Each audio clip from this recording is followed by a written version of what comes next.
You can see the motorcade now heading out from State House. Those are live pictures only here on Citizen TV. CS Betty Maina was speaking earlier on and saying that the expansion of markets for Kenyan products is one of the biggest achievements in her docket. They were all lined up at State House earlier on to go and speak to the president on the final Madaraka Day before he exits in 69 days when the elections will be held on the 9th of August. So they were saying what has been achieved in their different dockets. So CS Betty Maina spoke about securing the market in Britain after Brexit, expansion of the export processing zones, industrial output, she says that has also increased. Earlier on, the CS for Interior, Dr. Fred Matiang'i, who also served as the CS for Education, also gave an account of what he believes are the greatest moments and the greatest achievements in his current docket, which is the Interior and Security. He says that challenging times, but also exciting times. He's mentioned that there was a strengthening of the security and creating confidence in the people.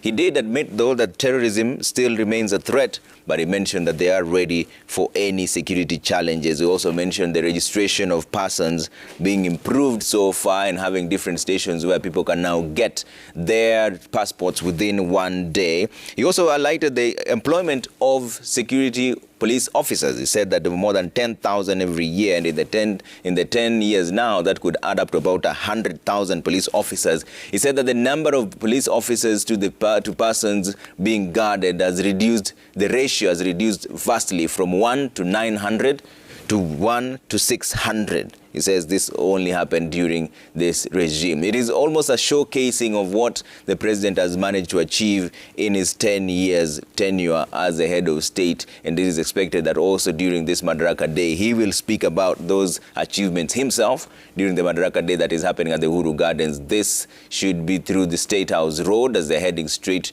to Uhuru Gardens, where the celebrations for Madaraka Day is happening right now as we speak. CS Peter Munya for Agriculture, who also served as under trade, said that it is a time when they've changed the lives of farmers, thereby expanding trade and dealing with the bottlenecks. He also mentioned that the locust invasion was one of the biggest challenges that faced the agricultural industry, but mentioned that they've managed to deal with it and form a precedence in the country as well. But he also mentioned that the returning or reforms in the tea sector that increased its earnings by almost close to 10 billion shillings was one of the greatest achievements that he achieved during his time there as a CS. Most of them, and this is now the transition because it is the final time they'll be there as CSs in those particular dockets. It's not clear what formation will look like after this.